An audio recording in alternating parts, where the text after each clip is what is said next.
कहानी सिर्फ खनानी ब्रदर्स की नहीं, ये उन लाशों की है जो इन पेशों की वजह से गई। तो चलो जानते हैं इसी को हम डिटेल में। अथॉरिटीज ने जब फाइल्स खोली तो उन्हें एक बात क्लियर नजर आई, ये नॉर्मल हवाला नहीं था, ये था स्ट्रक्चर्स, लेयर्ड, मल्टी कंट्रीज और इंटरनेशनली ब्लाइंड। मतलब कि पैसा आता 3-4 मुल्कों से घूमता, फिर क्लीन होकर निकलता और कोई नहीं जानता। ये गुमनामी क्राइम का सबसे बड़ा वेपन होता है। इंटरनेशनल इन्वेस्टिगेशन के मुताबिक खनानी नेटवर्क के क्लाइंट थे drug trafficking, organise group crime, smuggling network और पाबंदियों से बचने वाला। ये वो लोग थे जो बैंक अकाउंट नहीं खोल सकते थे, लीगल सिस्टम से दूर रहते थे। और खनानी ब्रदर्स ने कहा बैंक भूल जाओ हमें, यहाँ से ये लोग सर्विस प्रोवाइडर नहीं रहे, क्राइम पार्टनर बन चुके थे। अब जरा सोचो ड्रग कार्टेल पैसा कमाता कैसे है? नशा बेचकर, लोगों को अडिक्ट बनाकर, लाशों के ऊपर। जब वो पैसा खनानी नेटवर्क में गया वो साफ हो गया।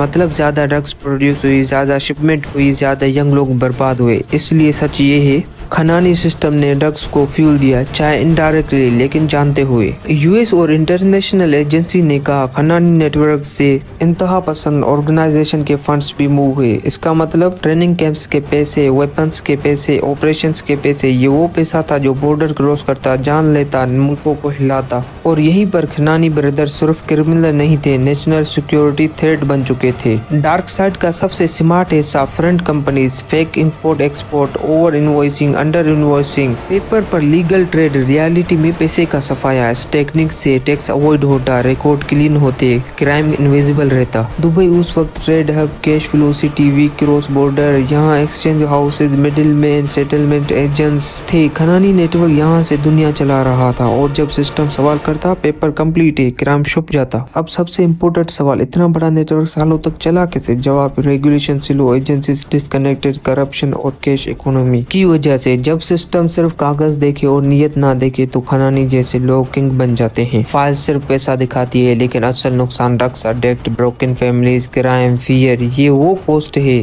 जो अकाउंटिंग में नहीं होती लेकिन सोसाइटी पे करती है। अब एक आखिरी सवाल, अगर खनानी ब्रदर्स पैदा हो सकते हैं तो कल को कोई और भी हो सकता है। और जब तक सिस्टम ब्लाइंड है, शेडो बैंकर जिंदा है। जब क्राइम छुप कर काम करता है तो पुलिस भी छुप कर काम करती है। ना न्यूज, ना रेड्स, बस ईमेल्स और सालों की खामोशी, ट्रैकिंग। और जब दुनिया ने फाइनली कहा बस अब बहुत हो गया, तो निशाना सिर्फ पैसा नहीं था, निशाना सिस्टम था। जब खनानी ब्रदर्स के खिलाफ पूरी दुनिया एक हो गई, यूएस अथॉरिटीज को समझ आ चुका था ये नॉर्मल लॉन्ड्रिंग केस नहीं, ये ट्रेडिशनल नेटवर्क है। इसलिए एफबीए, डीईए, यूएस और इंटरनेशनल पार्टनर्स ने एक बार डिसाइड की इसे रेड से नहीं सबूत से गिराया जाएगा। सालों तक ट्रांजैक्शन मैप हुए, एजेंट्स आइडेंटिफाई हुए, कोड्स वर्ड समझे गए और शेडो पावर धीरे धीरे जाहिर होता गया। इन्वेस्टिगेटर का रूल होता है फॉलो द मनी। पैसा पाकिस्तान से दुबई, दुबई से यूरोप, यूरोप से अमेरिका और हर जगह अलग अलग नाम, अलग अलग कंपनी, अलग अलग वजह, लेकिन पैटर्न सेम था। अथॉरिटीज ने कहा ये एक ही दिमाग से चल रहा है और वो दिमाग था खनानी नेटवर्क। यूएस ने पहला ऑफिशियल कदम उठाया, पाबंदियां, companies block list, accounts freeze, नाम पब्लिक एक्सपोज। इसका मतलब था कोई इलीगल बिजनेस डील नहीं, कोई बैंक टच नहीं करेगा, कोई सेफ जगह नहीं। ये सिर्फ वार्निंग नहीं थी, ये काउंटडाउन था।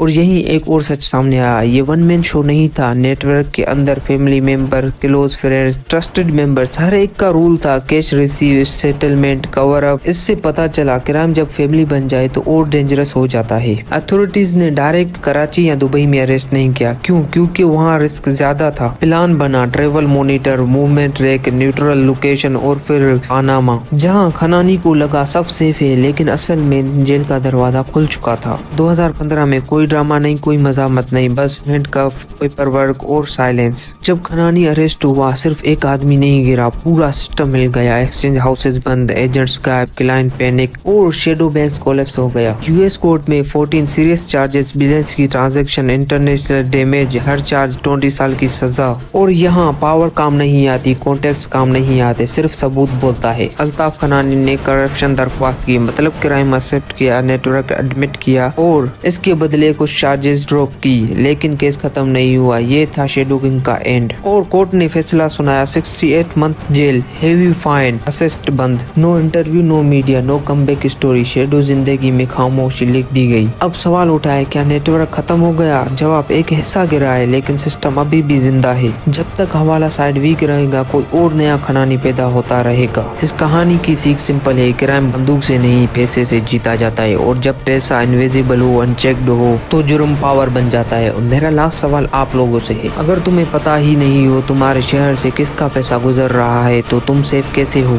शेडो बैंकिंग एक आदमी का जुर्म नहीं, ये सिस्टम का इम्तिहान होता है। खनानी ब्रदर्स गिर गए लेकिन सवाल अभी भी जिंदा है। अगर वीडियो पसंद आई हो तो अपने दोस्तों के साथ लाजमी शेयर